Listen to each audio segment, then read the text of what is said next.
प्रवेशर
गीत राग सिंधुरा एक ताल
অনাদি নিৰঞ্জনৰ ইচ্ছাত আমি এই বিশ্ব ব্ৰহ্মাণ্ডৰ জীৱসমূহৰ পালনৰ গভীৰ দায়িত্ব কৰিছো বহন। আমাৰ কৰুণাতে এই বিনন্দিয়াৰ সৃষ্টি, আমাৰ লীলাক্ষেত্ৰ সমস্ত জগত। এই জগতত দুষ্টক দমন আৰু সাধু সন্তসকলক পৰিত্ৰাণ অৰ্থে আমি নানা ৰূপে যুগে যুগে যুগে যুগে লওঁ অৱতাৰ। কাৰণ আমি এই জগতৰ গৰাকী, আমি এই বিষ্ণু। মঙ্গলম ভগবান বিষ্ণু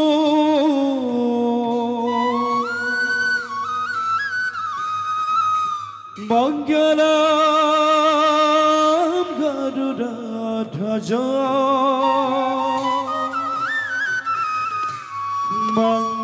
মঙ্গলম পুণ্ডরীকাশ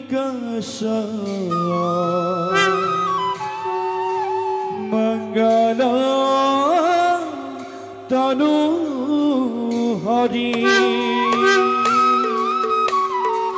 মঙ্গলম তনু হরি মঙ্গলম তনু হরি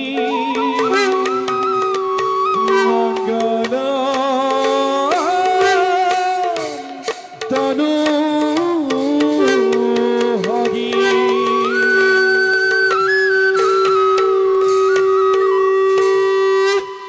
ও হরি ও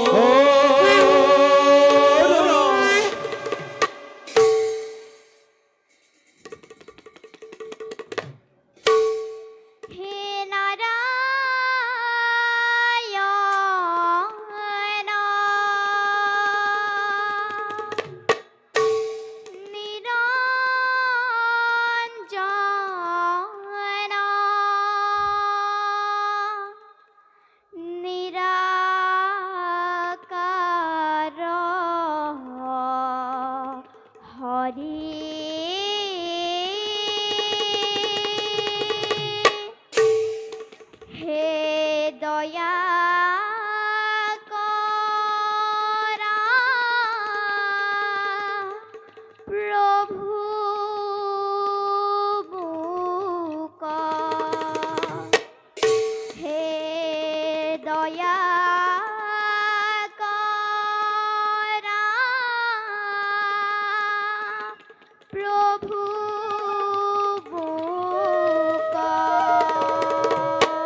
প্ৰভু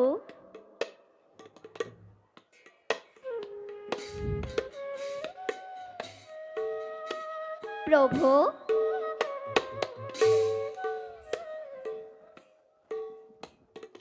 প্ৰভু দেৱৰ্ষি প্ৰভু সৃষ্টিৰ মহাপালক মহাভগৱন্ত আজি সংসাৰৰ কিবা সুবিমূল চিন্তাত বিভোৰ হে প্ৰভু গ্ৰহণ কৰি নাৰদৰ ভক্তি অঞ্জলি বেকত কৰকচোন প্ৰভু নাৰাখি সৃষ্টিপালকৰ বিমৰ্ষতাৰ কাৰণ উঠা নাৰদ উপযুক্ত সময়তে তুমি বৈকুণ্ঠত হলা বিদ্যমান কোৱা নাৰদ শুনো তোমাৰ মুখে আছে নেকি তলিকৰ কিবা নবীন সংবাদ হে উপহাস নকৰিব প্ৰভু উপহাস প্ৰভু উপহাস যাৰ ইচ্ছাত জল স্থল বায়ু এই ত্ৰিদশ ধাৰা যাৰ অনুগ্ৰহত শ্যাম বহুধৰা এই জগতৰ নিয়ন্তাপতি প্ৰশ্ন কৰি এই নিকিন নাৰদক উপহাস নকৰিব প্ৰভু নহয় দেৱৰ্ষি ভুল তুমি নুবুজিবা আমাক জানো আমি ভালদৰে এই তলিকৰ সমস্ত সংবাদ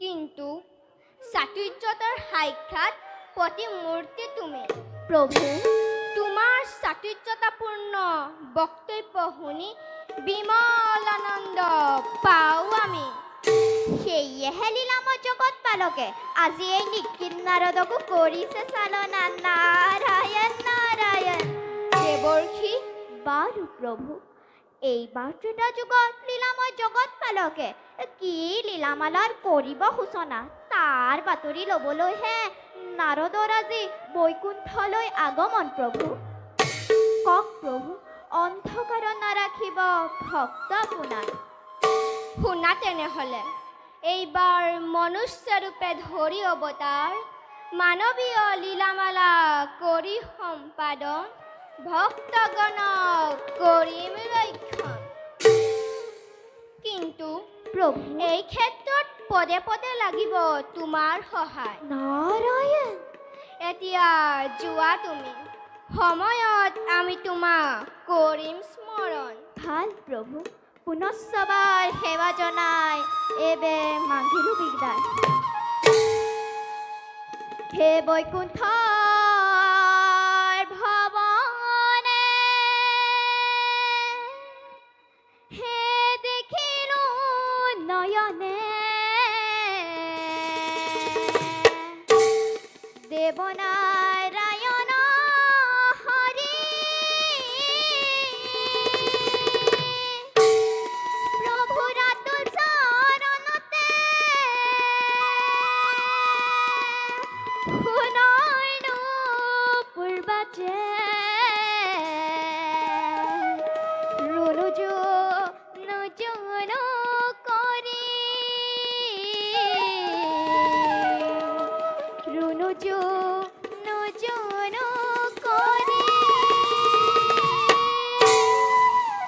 নাৰায়ণ নাৰায়ণ খাটিছো মাধৱ প্ৰাণৰ বান্ধৱ ভকতি অবিয়া দিয়া হে বিপদে সম্পদে লওঁ তোমাৰ নাম দয়াময় কৰিবা দয়া হৰি ৰাম ৰাম ৰাম কৃষ্ণ ৰাম হৰি ৰাম ৰাম ৰাম হৰি ৰাম কৃষ্ণ ৰাম হৰি ৰাম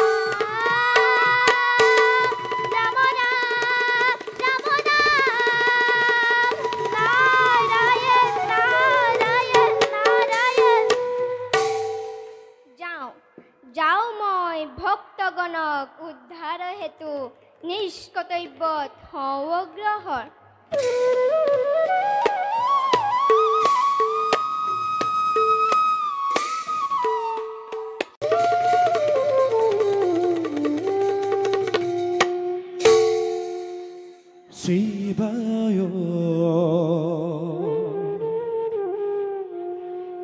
বিষ্ণু ৰূপায়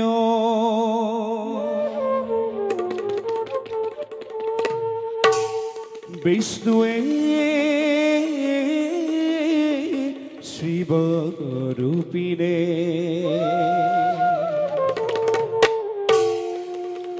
অনাদি জগধিতায়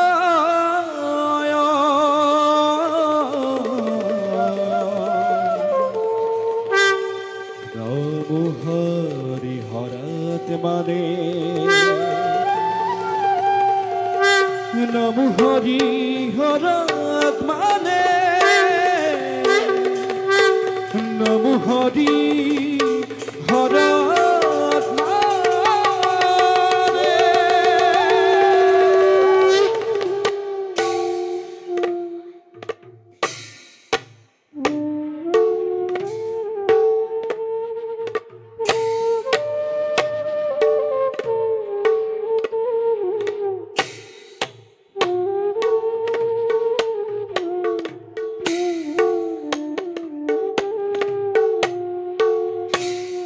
সভাত প্ৰবেশ কৰে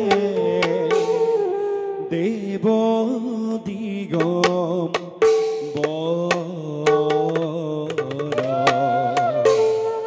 দেৱ দিগম্বৰ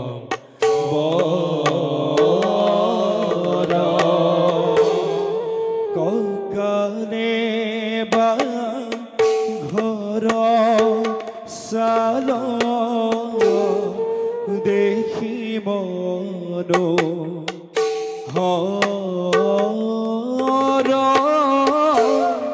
ককালে বা ঘৰ চাল দেখি মনো হৰ দেখি মনোহৰ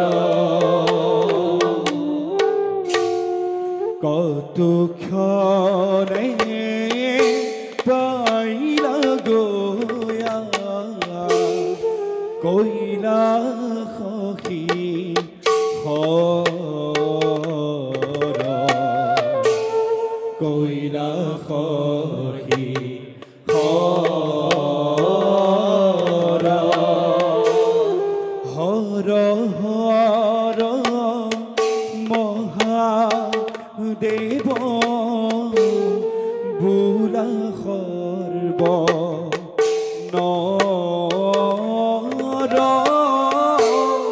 হৰ হৰ মহাদেৱ বোলা সৰ্ব নৰ বোলা সৰ্ব নৰ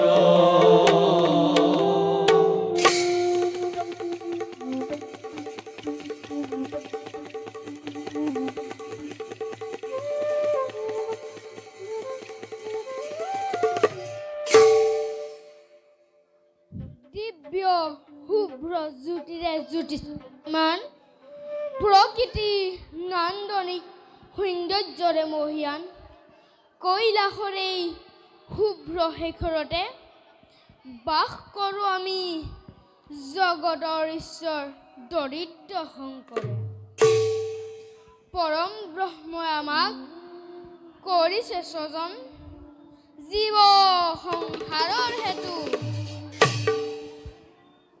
সেয়েহে অনাদি কালৰে পৰা সৃষ্টি ভাৰসাম্যত আমি কৰিছোঁ ৰক্ষণ জিতেন্দ্ৰিয় আমি মহাদেৱ তথাপিও তলৈক্য ভক্তগণক আকুল আহ্বানে আমাৰ কঠিন হৃদয়তো কৰুণাৰ উদ্দেশ কৰে মনোমতবৰ প্ৰদান কৰি কৈল জাগতিক ইচ্ছা পূৰণ কৰোঁ ভক্তগণক আজিও মইতো এক ভক্তক ঈপ্সিত বৰ প্ৰদান কৰি কৈলাসত প্ৰত্যাৱৰ্তন আমাৰ যাওঁ এবে নৈমিত্তিক কাৰ্য কৰি সম্পাদন পাৰ্বতী হোমে কৰোঁগৈ নিৰ্গুণ হৰিৰ কথন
অমৰাবতীৰ অধীশ্বৰময় দেবপুৰন্তৰ ৩৩ কোটি দেবতাই যাৰা দেখ পাৰিবৰ হেতু সদা কষ্টম অদিতেৰ নন্দনময় ইন্দ্ৰ চিলুকৰু সকলোবোৰ ভূত্য সম্পদৰ গৰাকীময় দেৱ শ্ৰেষ্ঠ দেৱেন্দ্ৰ আজিমতকৈ সুখী আৰু সমৃদ্ধিশালী সেজানু পুঞ্জ আৰু ব্ৰহ্মদেৱৰ সৃষ্টি সেয়েহে দেৱগণ দেৱৰাজ অমৰাৱতী আমাৰ এই অমৰাৱতীপুৰ হস্তগত কৰিবৰ হেতু সেই দিতি আৰু ধনুনন্দনে বাৰে বাৰে বিঘ্নিত কৰে দেৱতাৰ শান্তি দেৱগণ দেৱৰাজ প্ৰত্যেক মুহূৰ্ততে হস্তম হৈ থাকিবা চিৰ শত্ৰু দৈত্য আৰু দানৱৰ বাবে দিকপাল তাৰ বাবে নিশ্চিন্ত থাকক আপুনি জানো আমি ভালদৰে কৰ্তব্য আমাৰ লাগে মাথো আপোনাৰ আদি সত্যক মুহূৰ্ততে কৰিম নিশেষ দেৱৰাজ বিশ্বকৰ্মা তাৰ বাবে নিশ্চিন্ত থাকক আপুনি সময়ত দেখিব কিমান শক্তিশালী সেই দৈত্য দানৱ দেৱৰাজ বৰুণ অমৰাৱতীৰ ৰক্ষা হেতু এই বৰুণদেৱ সদায় প্ৰস্তুত নিষ্প্ৰাণ বিসৰ্জন দি ৰক্ষা কৰিম অমৰাৱতী গৌৰৱ দেৱৰাজ কাৰ্তিক অমৰাৱতীপুৰৰ প্ৰজামুখত কৈছে একেবাৰে কতো আনাই দুৰ্বৃত্ত কথা মহামাৰী শুনি সুখী হলো তোমালোকৰ উচ্ছ্বাসিত বাণী বাৰু দেৱগণ অমৰাৱতীৰ চতুৰ্দিশে সদা সৰ্বদা দৃষ্টি ৰাখিবা তোমালোকে চাবা যাতে শত্ৰুৰ আক্ৰমণৰ বাবে কতো যেন নাথাকে চিত্ত কাৰণ শত্ৰু অতিকে চতুৰ দেৱগণ দেৱৰাজ ব'লা যাওঁ আমি এই নৰ্তকীগণৰ কাষে উপভোগ কৰি তেওঁলোকৰ অনুপম নৃত্য গীত এই ৰাস কাৰ্যৰ অৱসাদ দূৰ কৰোঁগৈ আমি বলক দেৱৰাজ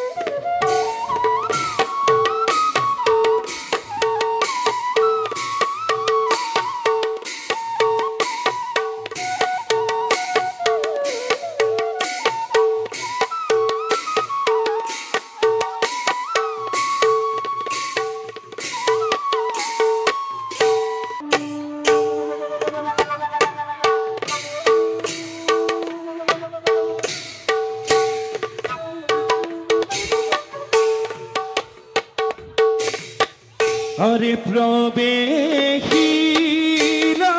সভাৰ মাঝে প্ৰবেশিলা সভাৰ মাঝে গ্ৰহৰ জন আৰে ৰঙ্গ মনে প্ৰবেশিলা দেখিতে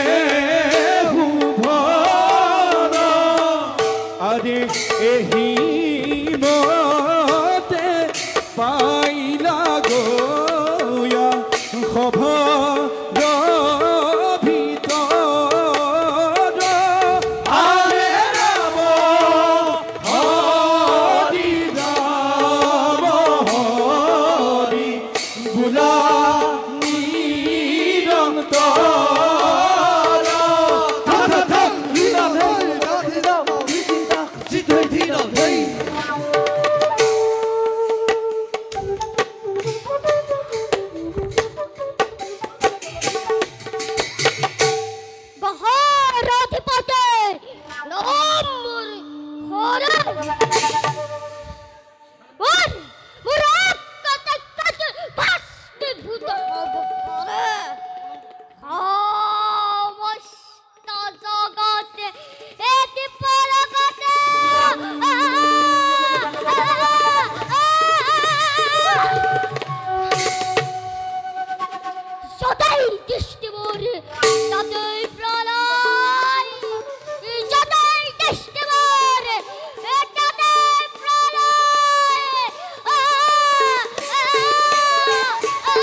দশরথক দর্প শূন্য করি দৃষ্টি রাখি অযোধ্যা রাজ্যত কারণ অন্য দেবতাক পূজা করে মানবে সৈকতে পাবার বাবে কিন্তু কিন্তু কিন্তু ঐশ্বরিক পূজা করে সৈকত না পাবার বাবে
প্ৰৱেশিলা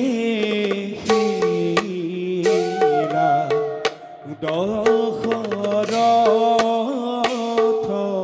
অযোধ্যা ৰাজন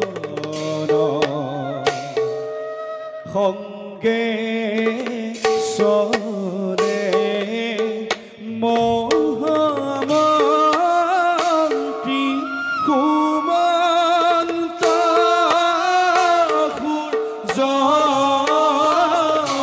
সুৰজনয়াদি সংগে চৰে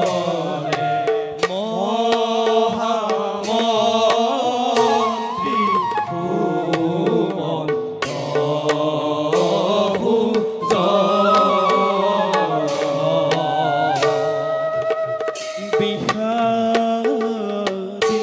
বিহাদিত মনে পাইলা সভা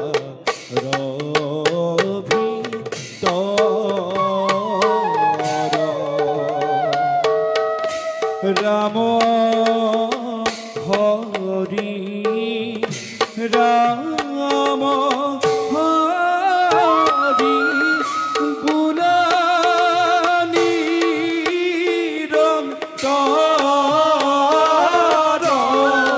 হৰি ৰাম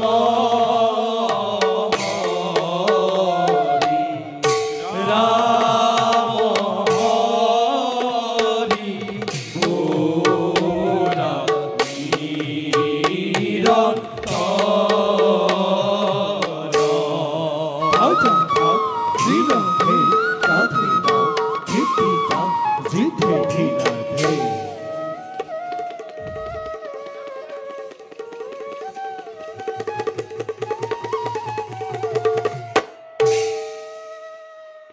মন্ত্ৰীবৰ মহাৰাজ আছেনে কুশলে মোৰ অযোধ্যাৰ প্ৰিয় প্ৰজাগণ অভাৱ অনাটন অথবা বহি শত্ৰুৰ আক্ৰমণত জৰ্জৰিত কৰে নেকি আমাৰ প্ৰজাগণৰ জীৱন কওক মন্ত্ৰীবৰ সকলোতে জৰাক মোক মহাৰাজ মন্ত্ৰীবৰ সকলোৰে মংগল আজিয়ে অযোধ্যা ৰাজ্যত কিন্তু মহাৰাজ কিন্তু বুলি ৰৈ গ'ল কিয় মন্ত্ৰীবৰ মহাৰাজ আজি প্ৰায় বহুদিন ধৰি নিৰীক্ষণ কৰিছোঁ আপোনাক পূৰ্ণিমাৰ চন্দ্ৰহেন মুখনি আপোনাৰ দেখা পাওঁ যেন বিষাদৰ কলীয়া ডাৱৰে ভৰা ৰাজকাৰ্যটো নাইহে পূৰ্বৰ সতিবতা ইয়াৰ কাৰণ কি মহাৰাজ বুদ্ধিমত্তাত সাক্ষাৎ প্ৰতিমূৰ্তি মহাৰাজ হোৱা নাই নে বোধগম্য আপোনাৰ উদাসীনতাৰ কাৰণ মহাৰাজ মন্ত্ৰীবৰ মহাৰাজ মহান ইক্ষ্বাকুকুলৰ ৰজা আমি সূৰ্যবংশীৰ ইক্ষ্বাকুকুলৰ ৰজা মহাৰাজাসকলে অসীম পৰাক্ৰমেৰে শাসন কৰি অযোধ্যা ৰাজ্য ৰাখিছিল খ্যাতিয়ে ধৰাৰ বৈঠত কিন্তু পিছকৰে বন্দিত শুনিত ধাৰতে নিস্তব্ধ হবে দশৰথৰ নামত আপুনিতো জানেই মন্ত্ৰীবোৰ ঐতপ্ৰিয় পুত্ৰক মই লাহে লাহে যবনেও মেলাৰে মাগিছে বাৰ্ধক্যও দিবহি দেখা সন্তান নহ'ল জানো এই ৰাজ্য ৰক্ষা হ'ল কেনেকৈ মন্ত্ৰীবোৰ কোনে দিব জলপিণ্ড দান কোনে কৰিব এই অযোধ্যা শাসন এই কথাৰ আমাৰ অগোচৰ নহয় মহাৰাজ ভাগ্য লিখন এইটো অখণ্ডনীয় তথাপিতো অন্তৰ আত্মাই কয় মাক নিশ্চয় পুত্ৰ মোক আপুনি দেখিব এদিন মন্ত্ৰীবৰ মহাৰাজ সেইদিন কেতিয়া আহিব মন্ত্ৰীবোৰ এইবোৰ ভাবি ভাবি মই অস্থিৰ হৈ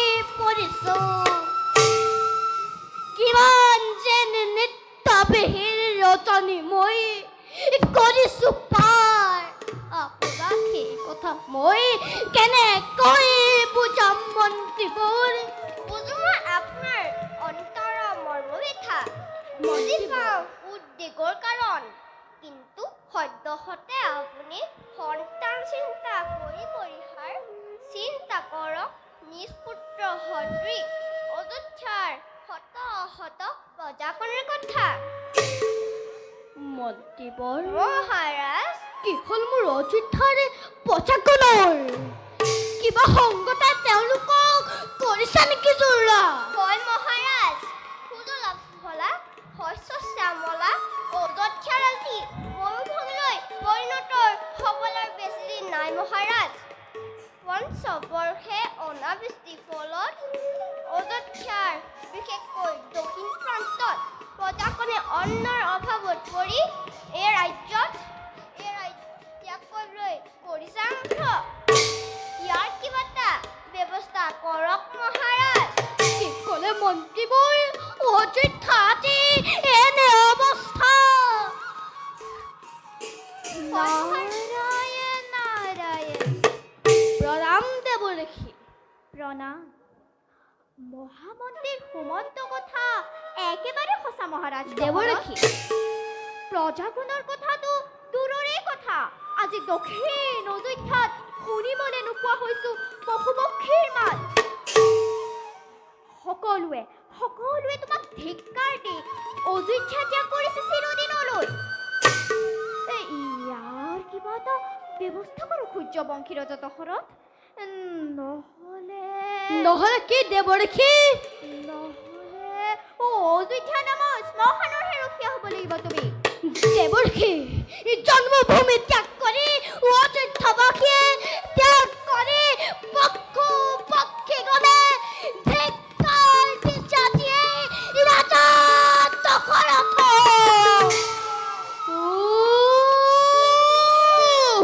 এয়া মই কি কাৰ্য কৰিছো? বিষয়ৰ ভোগ বাসনা প্ৰজাগণক মই কৰিছো অৱহেলা। নিশ্চয় মই কৰিম প্ৰতিকাৰ। মন্ত্ৰীবৰ শ্ৰীকালজ্ঞ আপুনি মাত্ৰ কৃপা কৰি ৰক্ষা কৰক মোক। কিবা হেতু অনাবৃষ্টি অযোধ্যা ৰাজ্যত। ইন্দ্ৰধীৰ মেঘগণে কিবা হেতু বৃষ্টিপাত কৰা নাই তাকে নুবুজিলো আমি। শুনা মহাৰাজ দশৰথ, দিওঁ মই শীত উপদেশ। প্ৰথমে পৰিভ্ৰমণ কৰি তোমাৰ ৰাজ্যৰ দক্ষিণ প্ৰান্তত ৰাজ সাহায্য প্ৰদান কৰা ভোকাতুৰ প্ৰজাৰ মাজত, আৰু তাৰ পাছত কি দেৱঋষি? তাৰ পাছত গমন কৰি অমৰাৱতীৰ পুৰে সোধাগৈ দেৱেন্দ্ৰক ইয়াৰ কাৰণ আছে তোমাৰ এই শক্তি শৰীৰত। পৰাজিত কৰি দেৱেন্দ্ৰক সন্মুখ ৰণত বৃষ্টিপাত কৰোৱাই অযোধ্যা ৰাজ্যত। নাৰায়ণ নাৰায়ণ। উত্তম দেৱঋষি, অতি উত্তম। আপোনাৰ বাক্য শিৰোগত কৰি প্ৰথমে যাম মই প্ৰজাগণৰ মাজত প্ৰদান কৰি অন্ন বস্ত্ৰ প্ৰজাগণৰ মই ৰাখিম জীৱন।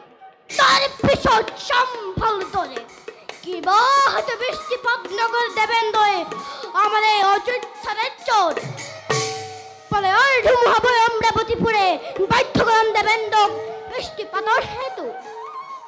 দেৱঋষি, কৃপা কৰি সুৰলৈ ৰাখক কৰ্তব্য নিশ্চয়। আপোনাৰ চৰণ মই কৰিছোঁ প্ৰণিপাত। কল্যাণ মস্ত ৰাজ লক্ষ্মী পুনৰ বাস কৰক এই অযোধ্যা ৰাজ্যত। তেন্তে ৰাজন, মই এতিয়া বিদায়হে মাগিলোঁ। যক দেৱঋষি। হৰিত শৰণ লৈ আজি তুজন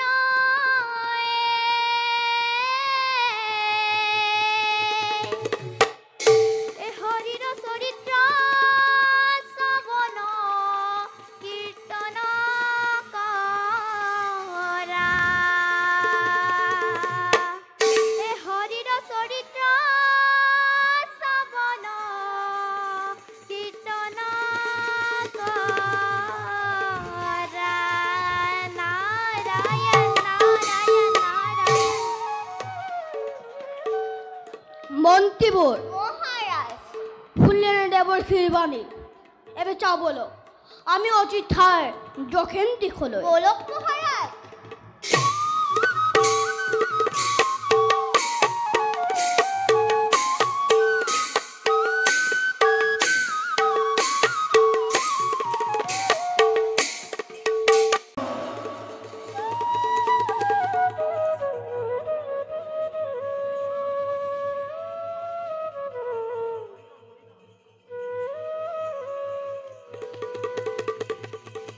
পুত্ৰ স্কন্ধে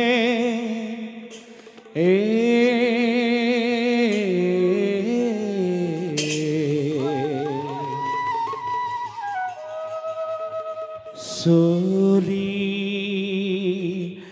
যাই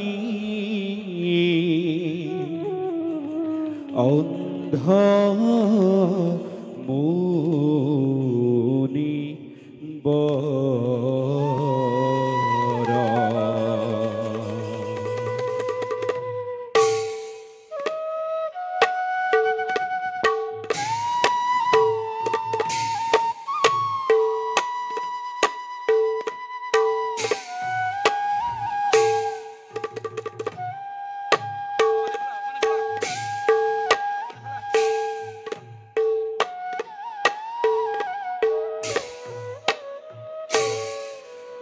পুত্ৰ স্কন্ধে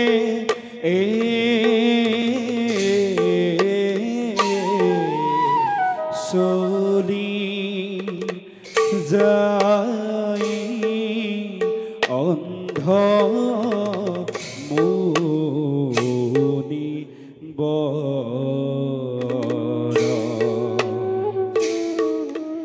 হৰিয়ে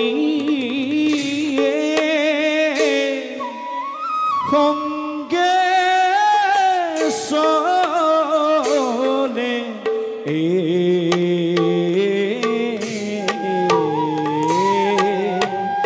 অন্ধ ধাৰ যা অৰয় নভি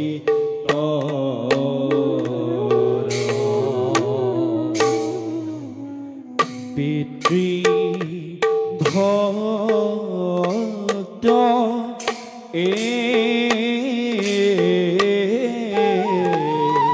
সিন্ধু মুনি গুণৰ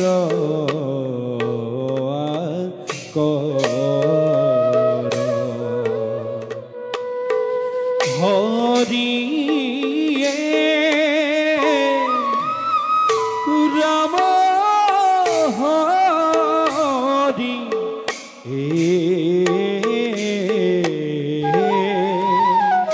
বুড়ি ডাকা সভা সদ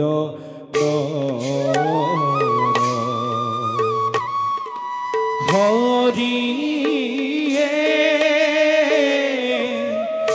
রাম হরি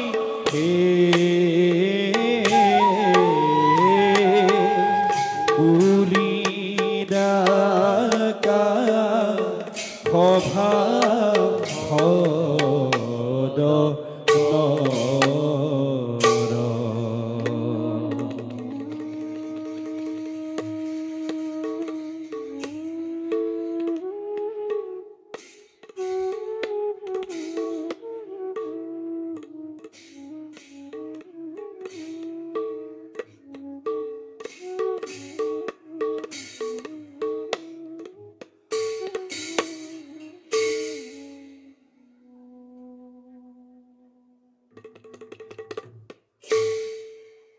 বাসা সিন্ধু পিতা এই দৃষ্টিহীন পিতা মাতাৰ আচলৰ ধন কক পিতা কচোন বাচা শুনো তোৰ মুখেৰে কিমান দূৰ পালোহি আমি পিতা বাচা আমি এতিয়া অযোধ্যাৰ দক্ষিণ প্ৰান্তৰৰ পিতা দক্ষিণ প্ৰান্তৰ সীমামূৰীয়া অৰণ্যৰ মাজত বাছা আই তই আমাৰ জীৱনৰ একমাত্ৰ সম্বল হয় আই মাতৃ হৈ নেদেখিলো নিজ পুত্ৰৰ মুখ কেনি গলি বাছা আচোন কাষ চাপিয়া আই স্পৰ্শ কৰো তোৰ সুকোমল দেহা আনন্দ লভুৱে দুখুনি মাতৃয়ে বাছা আই মোৰ শুন তই যে আমাৰ বাবে আৰু কিমান কষ্ট কৰিবি সঁচা কথা বাছা আমি অপৰাধী তোৰ ওচৰত আমি তোৰ কলগ্ৰ হৈ কিমান যে শাস্তি দিছো বাছা কিমান যে শাস্তি দিছো নহয় নহয় পিতা নহয় আই তোমালোকে তেনেকৈ মোক নকবা পেটীৰ মাতৃৰ চৰণ সেৱা কৰাই জানো পুত্ৰৰ একমাত্ৰ কৰ্তব্য নহয় আপোনালোকৰ সেৱা কৰাই যে মোৰ বাবে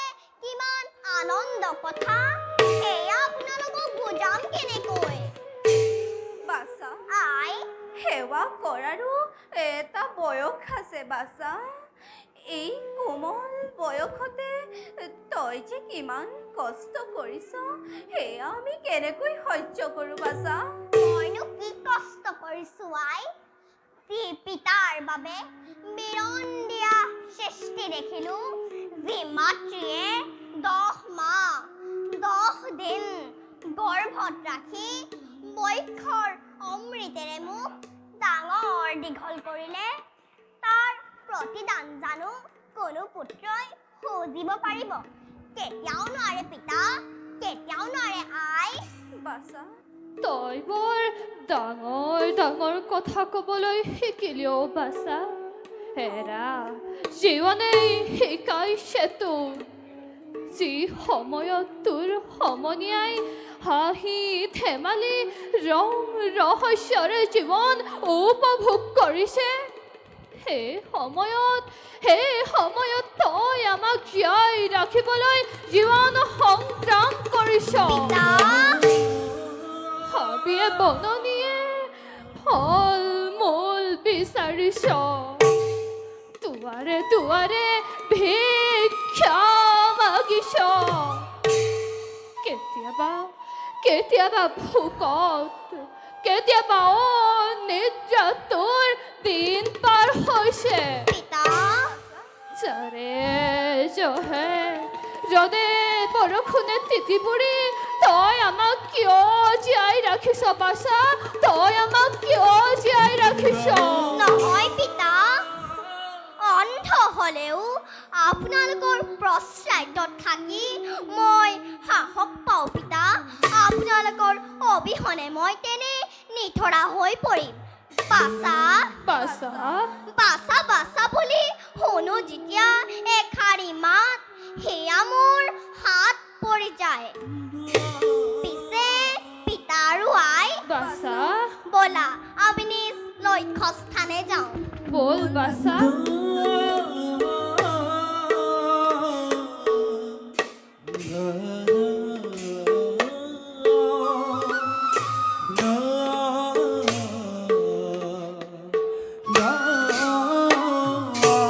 ৰচোন বাছা পিতা তইতো কৈছিলি আমি এতিয়া দক্ষিণ প্ৰান্তৰ সীমামূৰীয়া বনৰ মাজত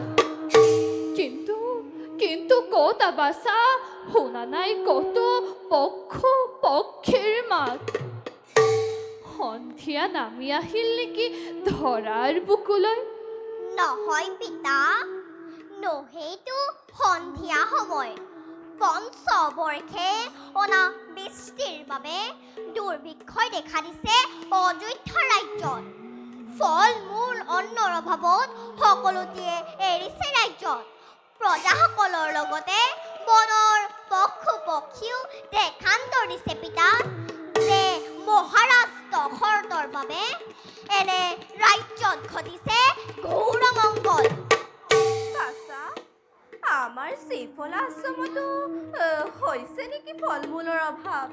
প্ৰিয়ে না। মোৰ শ্ৰীফলা আশ্ৰমত হোৱা নাই ফল মূলৰ অভাৱ। তথাপিতো মনত লাগিছে বেজাৰ। না।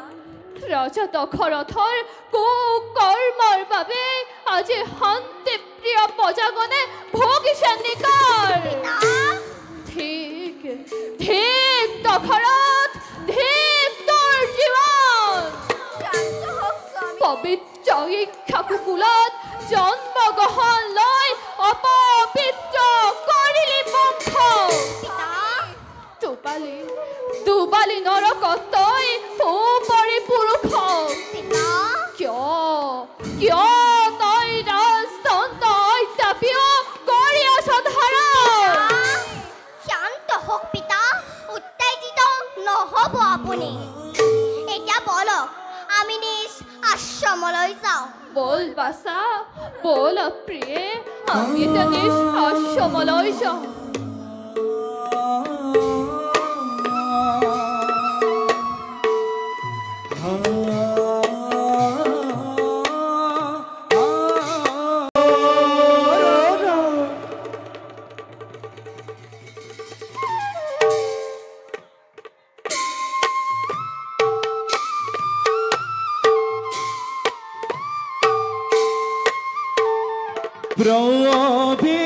প্ৰৱেশিলা সভা মাজে, প্ৰৱেশিলা সভা মাজে, অযোধ্যাৰ প্ৰজা, অযোধ্যাৰ প্ৰজা, আৰে বিষাদিত মনে দুয়ো সভাৰ মাজ পাইলা, সভাৰ মাজ পাইলা, আৰে ৰাম হৰি ৰাম হৰি ৰাম হৰি ৰাম হৰি, গুণা নিৰন্তৰ, গুণা নিৰন্তৰ। থাক থাক থাক,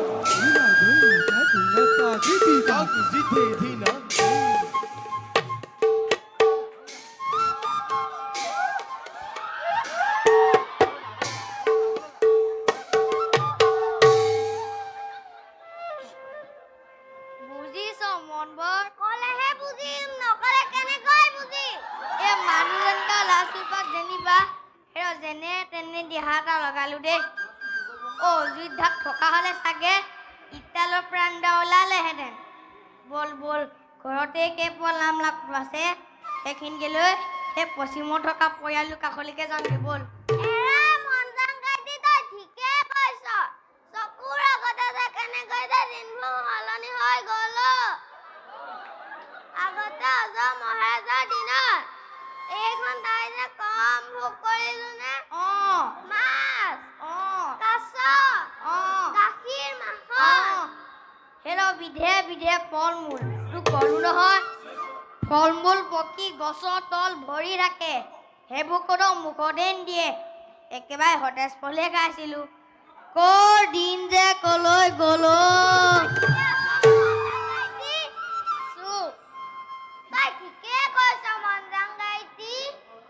এই সকলোবোৰ হৈছে মহাৰাজ দশৰথৰ বাবে। আগতে অজয় মহাৰাজে এমাহ দুমাহৰ মূৰে মূৰে প্ৰজাগণৰ খবৰ লয়হি। ওজৰ আপত্তি নিজ কাণে শুনে। অভাৱে হওক তোৰ দুখী বিচাৰে হওক ঠাইতে সমাধান। পিছে এইজনলৈ কি যাবা? নিজৰ ৰাণী কেইজনীক লৈ ব্যস্ত। পাপ লাগিছে বুজিছ মঞ্জাংগাইটি, পাপ লাগিছে। সেইকাৰণে আগলৈ খাবলৈ খুটিবলৈ পিণ্ড দিবলৈ খৰচ এটা হোৱা নাই নহয় মনে মনে মনব মনে মনে এইবোৰ কথা যদি অজা কাণত পৰিবলৈ হয় তোৰে মোৰে লেঠাই ছিগিল একেবাৰে গৈ জমাল হৈবগে লাগিব মাৰিলো মাৰক কাটিলো কাটক এতিয়ানো কি বা সুখেৰে আছো পিতৃ পিতামহৰ দিনৰে এই ৰাজ্যখন এৰিবলৈ পাই কিমান বেজাৰ লাগিছে সেইটো আমিহে জানো যোৱা 5 বছৰ ধৰি অনাবৃষ্টিৰ ফলত কি কাদান প্ৰজাখনে কি জীয়াটো ভুগিছো সেইটো আমিহে জানো এৰা কালিহে অযোধ্যা উত্তৰ সীমাৰ অজান্তি মুলুকত গাঁৱৰ মানুহৰ সৈতে পৰিয়াল উঠাইছো সময়ত গৈ নাপালে আটাই মুখাই জীৱ যাব বল মন জাংগাই দি বল মন জাংগাই দি বল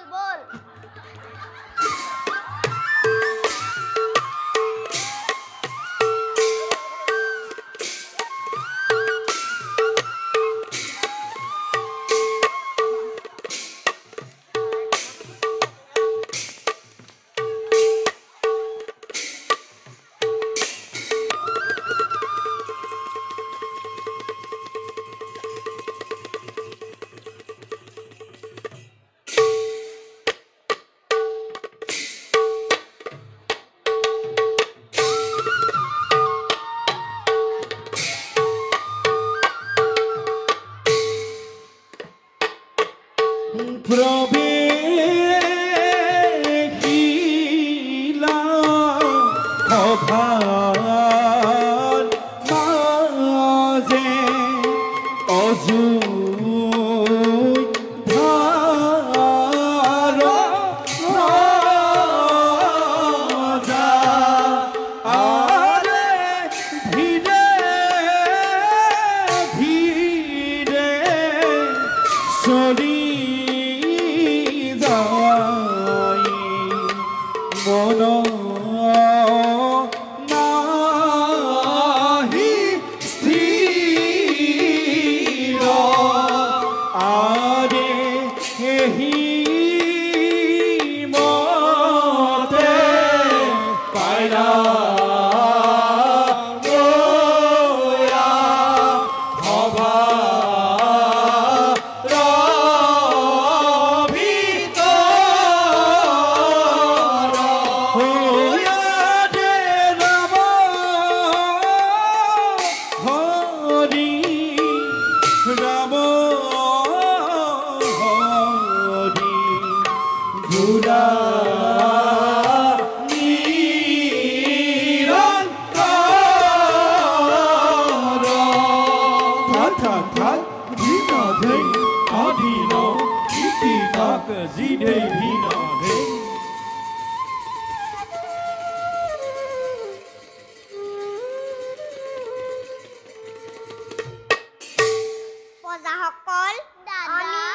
আমি এইখন ৰাজ্যৰি যাবগৈ লাগিব নহলে আমাৰ পান বায়ু ওলাই যাব কথা এইখন ৰাজ্যত থাকিলে অনাবৃষ্টিৰ ফলত কোনো জীয়াই নাথাকে ইয়াত থাকি কোনো লাভ নাই অন্ন বস্ত্ৰৰ অভাৱত চাৰিওফালে হাহাকাৰ লাগিছে গতিকে আমি এই ৰাজ্যখন এৰি বেলেগ ৰাজ্যলৈ যাওঁ ব'লা ইয়াত কথা পাতি থাকিলে ঘৰৰ হেমকা জীৱ যাব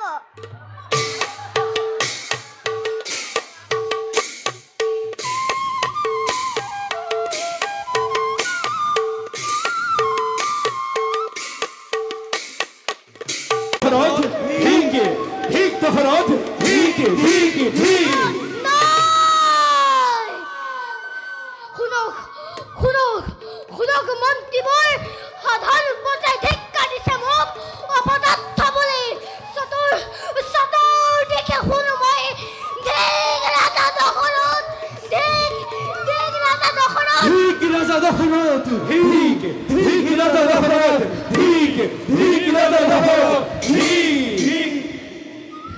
শুনক কাণত পাতি শুনক আকাশে কয় বতাহে কয় প্ৰজাজনক কয় পক্ষী গলেও কয় দেখ ৰাজা দখলত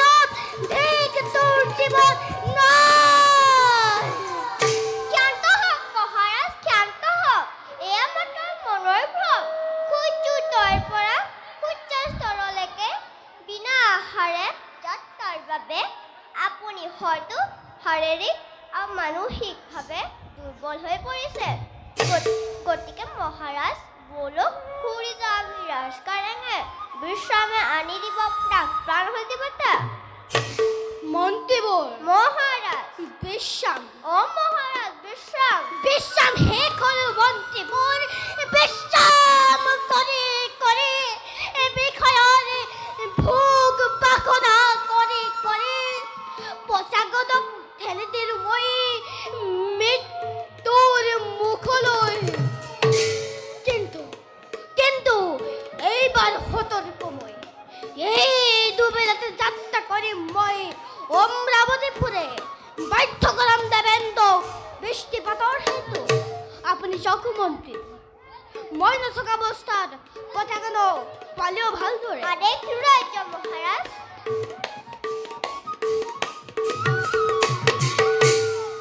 দেৱেন্দ্ৰ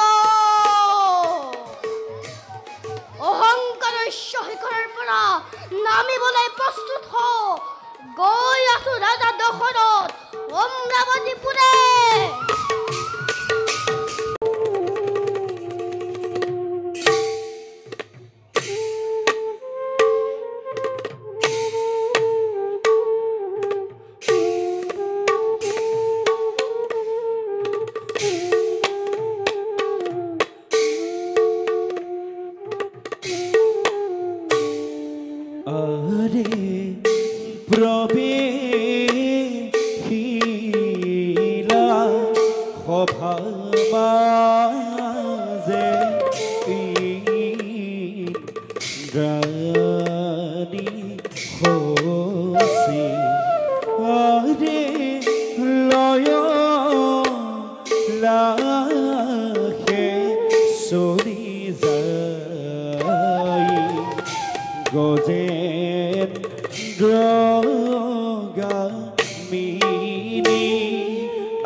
জগতৰ সকলো নাৰীৰে ঈৰ্ষাৰ কাৰণ মই হলো ইন্দ্ৰাণী শশী। কিন্তু এটা কথা মই নুবুজো স্বামীৰ, ইমান ৰূপৱতী থাকোতে শশী কিয় বাৰু স্বামী যায় অন্য অপেশ্বৰীগণৰ কাষ চাপি? পুৰুষৰ নুবুজো মন অবলা নাৰীয়ে। যাওঁ এতিয়া, স্বামী মোৰ আহি পাব ৰাজসভাৰ পৰা।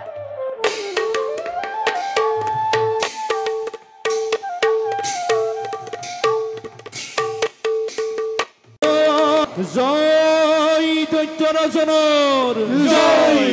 জয় দৈত্য ৰাজনৰ জয় জয় মহাবীৰগণৰ জয় জয় জয়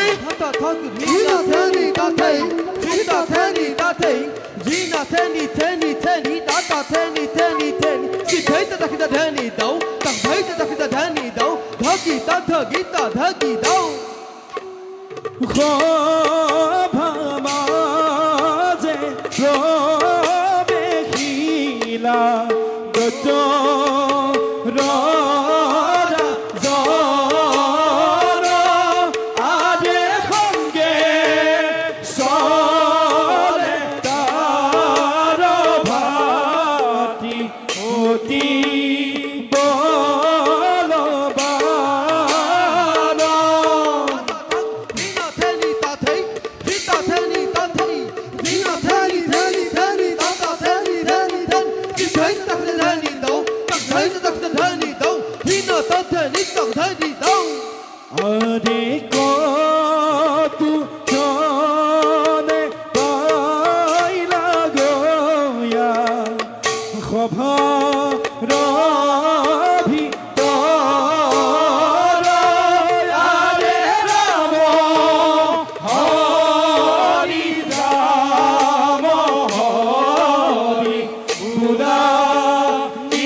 অধিষ্ঠিত হোৱা দিন ধৰি আজি পৰ্যন্ত নাপালো মই মনৰ শান্তি অতিথিৰ নন্দনে কপতীয়া ইন্দ্ৰ কপত চালনাৰে হস্তগত কৰি অমৰাৱতীপুৰ বঞ্চিত কৰিছে দৈত্যক স্বৰ্গ সুখৰ পৰা যুগে যুগে যুগে যুগে কৰা বঞ্চনাৰ মই নলওঁ যদি প্ৰতিশোধ এই হিংসাখনত পঢ়াৰ জানো কিবা যুক্তি আছে সঁচা কথা দাদা দৈত্যৰ ঔৰসে জন্মিলো আমি দৈত্য কুলত সেয়েহে নিজ অধম কুলুদ্ধক বুলি চিৰকাল ঘৃণাই আমাকে কাপুৰুষ দেৱতাই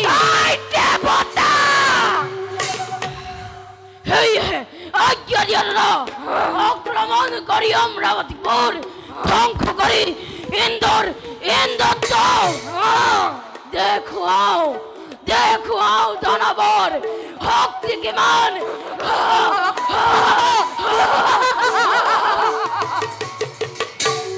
পতি খুদৰ স্পৃহা ৰণৰ তৃষ্ণা মোৰ বাহে ঘনে ঘনে বলক দাদা এতিয়াই অমৰাৱতী কৰো আক্ৰমণ ক্ষান্ত হোৱা ভাই ক্ষান্ত হোৱা দৰ শুনা বিনা প্ৰস্তুতিৰে কৰো যদি স্বৰ্গ আক্ৰমণ বিপৰ্যয় মিলিব আমাৰ ভাগ্যত সেয়ে যোৱা তুমি প্ৰশিক্ষিত কৰা দৈত্য সেনা এইখন সমাধাৰ বাবে আৰু ময়ো যাওঁ শিৱৰ আৰাধনাৰ হেতু সন্তুষ্ট কৰি মহাদেৱক কঠোৰ তপস্যাৰে মনোমতবৰ মই লাভ কৰি লওঁ আৰু তাৰ পাছত চাম ভালদৰে কিবা দৰে স্বৰ্গপুৰ ৰাখে দেৱেন্দ্ৰই মহাপ্ৰলয়ৰ সূচনা কৰি খেলি প্ৰধান দেৱগণক মই তাৰ ভিতৰে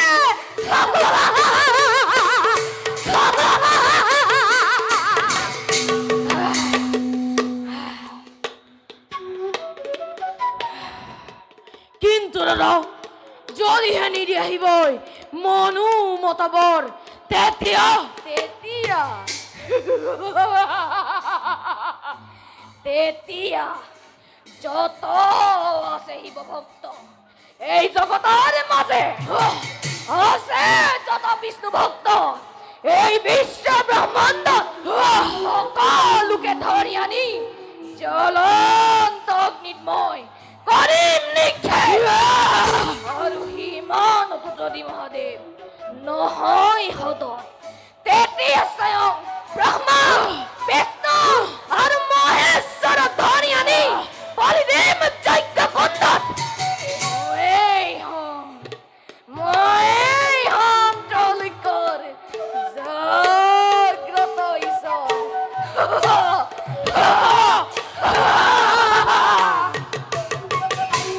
উত্তম দাদা অতি উত্তম কিন্তু সহ্যত হিংসা তুমি নলবাশ্বই জানো আমি ভালদৰে ভক্তিতে তুষ্ট হৈ ভঙুৱা শংকৰ সেয়েহে দাদা যোৱা তুমি এইবাৰ আৰাধনাৰ হেতু ময়ো যাওঁ নিষ্কৰ্তব্য হওঁ অগ্ৰসৰ তেন্তে বৰা ভাই কালিলৈ প্ৰভাত যাত্ৰা কৰিম শিৱৰ আৰাধনাৰ হেতু এতিয়া বলা বৰক ধৰা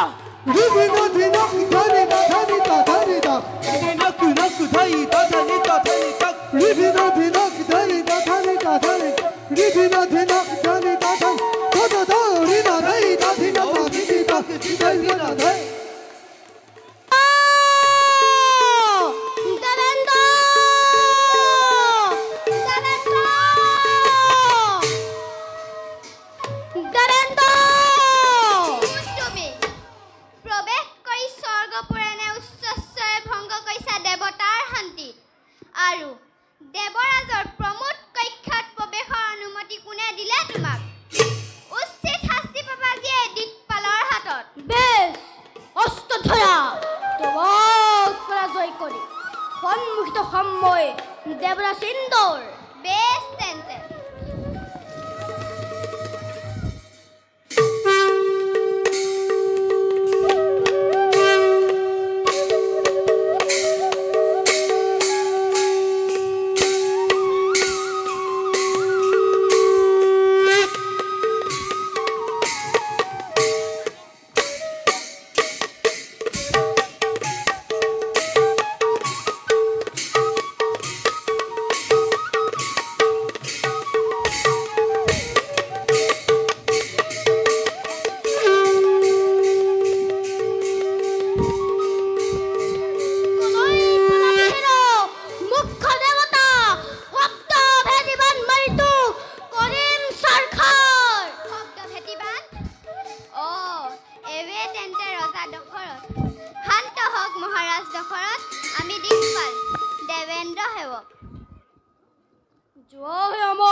ৰৈছে দশৰথ তেওঁৰ সাক্ষাতৰ বাবে সংসাৰৰ মৃত্যু ধাৰণ কৰি আহিছে এই দশৰথ তেওঁৰ সাক্ষাতৰ বাবে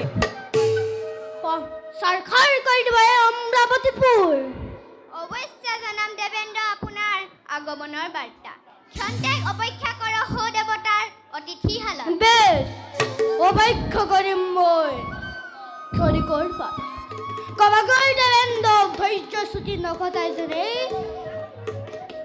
ৰাজা দশৰথে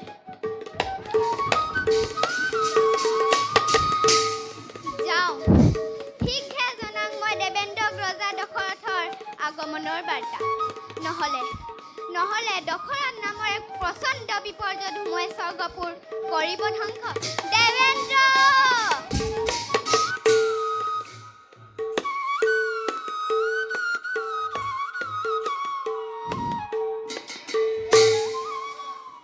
ৰাজকাৰ্যৰ নৈমিত্তিক ব্যস্ততাৰ হেতু দেৱৰাজ অৱসন্ন আজি সেয়েহে উপভোগ কৰি অপেশ্বৰীসকলৰ মনোৰম নৃত্য গীত প্ৰাণ সজীৱতানো ভাগৰুৱা মনত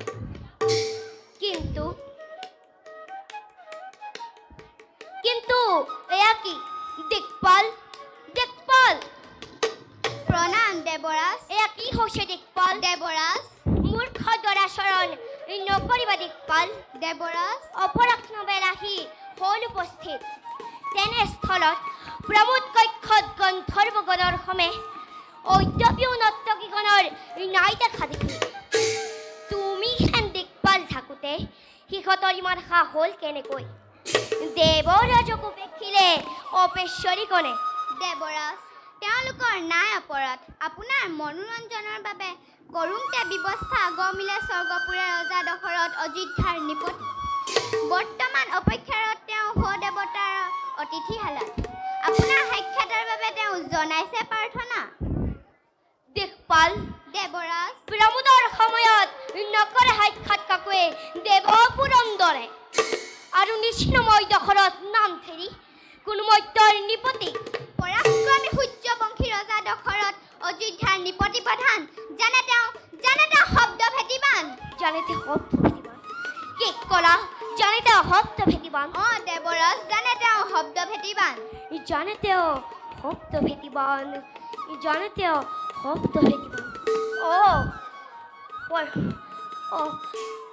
অযোধ্যাৰ নিপতি অজৰ পুত্ৰ সেই পৰাক্ৰমিক দশৰথ নিপতি। তাকেনো ইমান কৰি স্পষ্টভাৱে কোৱা নাছিল কিয় দিকপাল?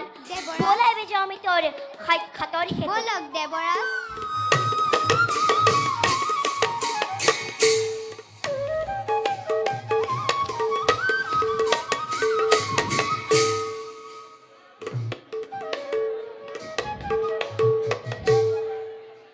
মহানিক্ষাকুলৰ ৰাজা দশৰথ, দেৱৰাজে আপোনাক জনাইছোঁ প্ৰণিপাত। প্ৰতি নমস্কাৰ দেৱৰাজে। কৈ দিব গৃহপাল। কওকচোন মত্যৰ নিপতি প্ৰধান, কিবাদৰে দেৱেন্দ্ৰই আপোনাক কৰিব সাহায্য? দেৱতাৰ সাহায্য মোৰ নাই পৰিচয়।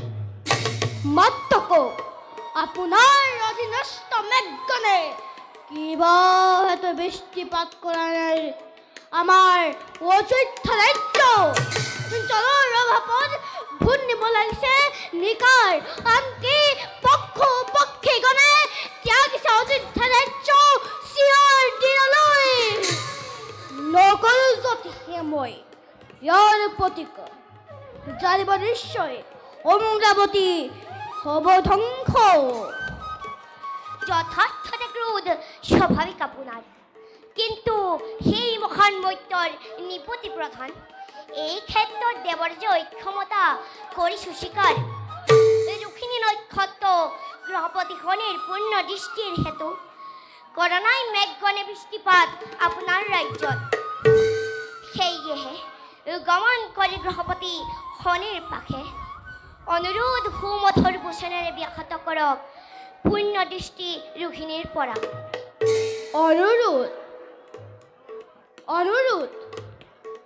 অনুৰোধ নকৰে দশৰথে।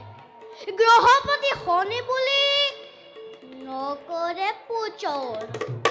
আছে মোৰ শক্তি শৰীৰত পৰাজিব পাৰোঁ সদিক মই সন্মুখ ৰানো। এনে মই মাগিলো বিদয় এদিক্ষণে সাক্ষাৎ কৰোঁগৈ মই শনি দেৱতাক।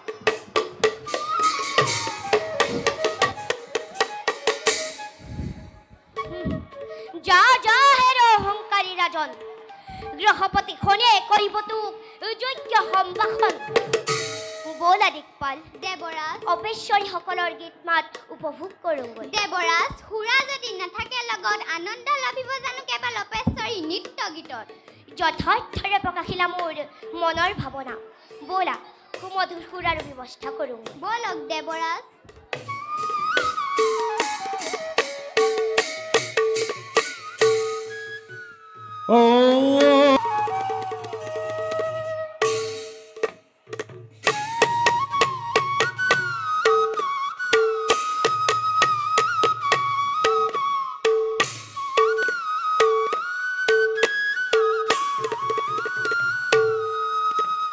সভাত প্ৰৱেশ কৰে গৰুড় নন্দন, জটায়ুনা মেৰে খ্যাত দেখি মনোহৰ, জটা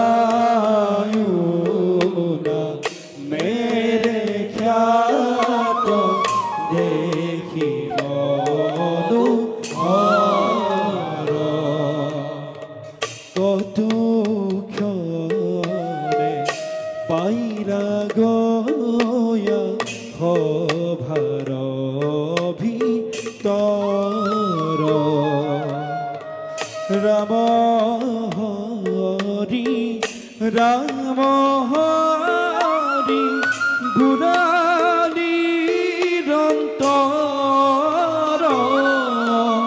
ৰাম হৰি ৰাম হৰি গুণানিৰন্তৰ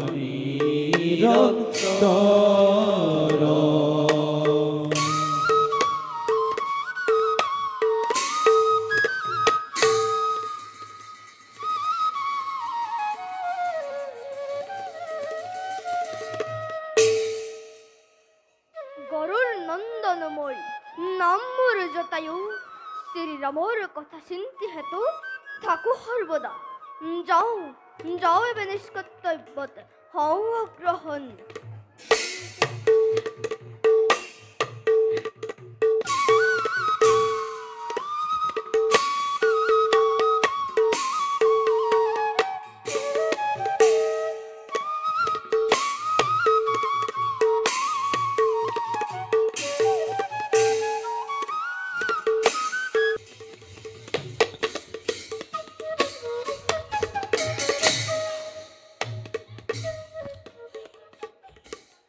যতেই পৰাই গহপতি খনি পূৰ্ণ দৃষ্টি তাতেই মাৰি মৰ ককল দুৰ্ভিক্ষক সুৰজয় বজাৰে কাটাৰাত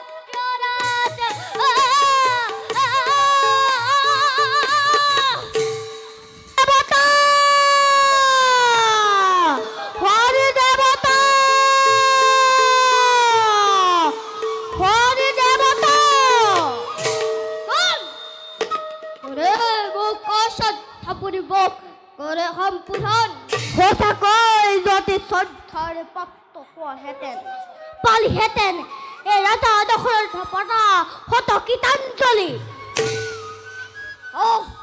ৰাজা দশৰথ অযোধ্যাৰে পতি কিয় আহিলা এই গহপতিৰ শৰীৰ পাকে আত্ম পৰিচয় দিবলৈ অজৰ পুত্ৰ অযোধ্যাৰ পতি দশৰথৰ আত্মা পৰিচয় আকৌ কিবা প্ৰয়োজন কন্যাৰ বিৰুদ্ধে প্ৰচাৰ কন্যাৰ অৰ্থে নৃপতি ৰাজা দশৰথে কিমান ভয়ংকৰ মৃত্যু ধাৰণ কৰিব পাৰে তাৰ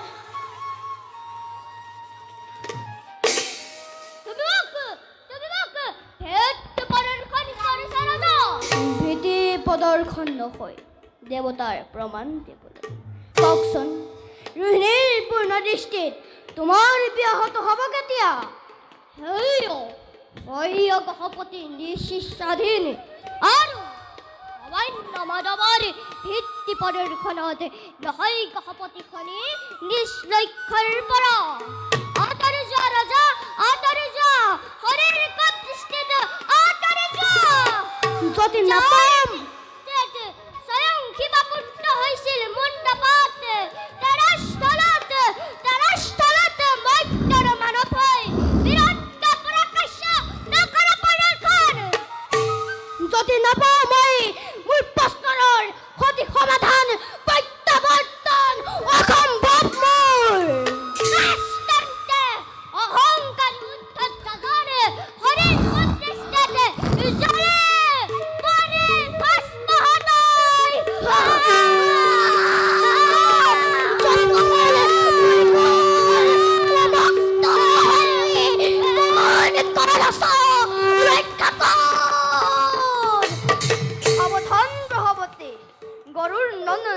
গৰুৰ নন্দন জটায়ু বৰ্তমানত অন্যায় কদাপিতো নোৱাৰা কৰিব উঠা ৰাজা দশৰথ সদীৰ পূৰ্ণ দৃষ্টিময় কৰিলো গ্ৰহণ উঠা ৰাজা দশৰথ জাগা ৰাজা দশৰথ উঠা ৰাজা দশৰথ জাগা ৰাজা দশৰথ উঠা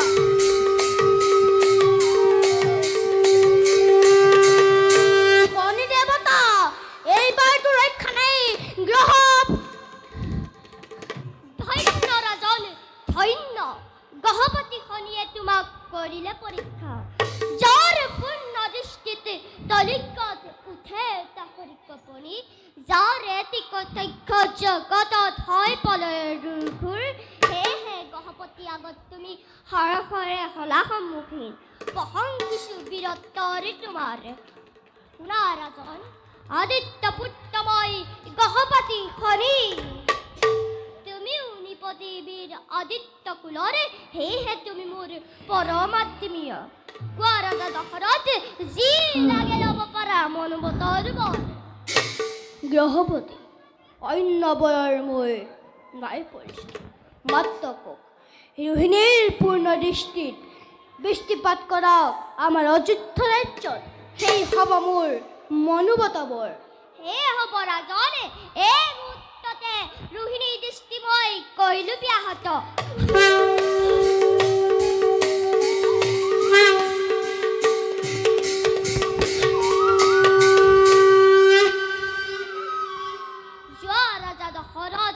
আজিৰ পৰা মজল ধৰে বৃষ্টিপাত হ'ব তোমাৰ ৰাজ্যতে এতিয়া যাওঁ মই নিষ্কৰ্তব্যতে অগ্ৰসৰ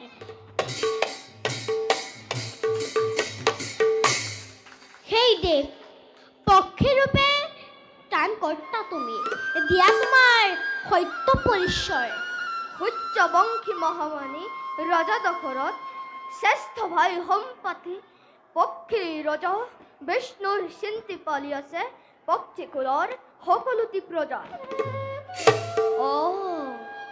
তুমি তেন্তে জটায়ু বিনতাৰ ৰাতি বিষ্ণুৰ বাহন ৰূপে পিতৃ তোমাৰ ৰাখিছিল সুখ্যাতি আজি তিনিও লোকৰ আহা আমি দুই বান্ধু আমি চিঞৰ দিনলৈ অতিশয় আনন্দৰ কথা আহা আমি দুয়ো কৰোৱা লিংগন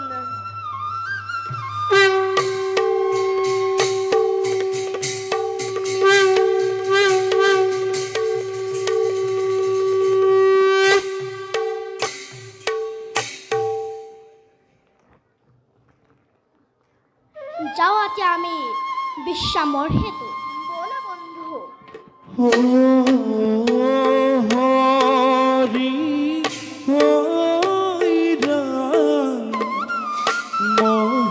মহানন্দে চলি যাই হৰি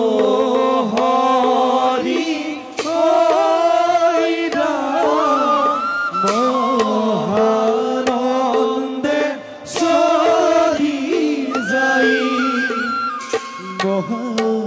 মহানন্দে চলি যাই মহানন্দে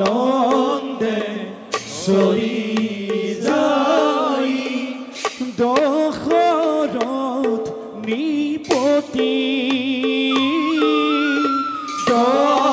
দশৰথ নৃপতি আৰে হৰি ৰাম নিৰন্তৰে নৰে ডাকি হৰি ৰাম নিৰন্তৰে নৰে ডাকি নিৰন্তৰে নৰে ডাকি নিৰন্তৰে নৰে ডাকি বুঢ়া হৰি হৰি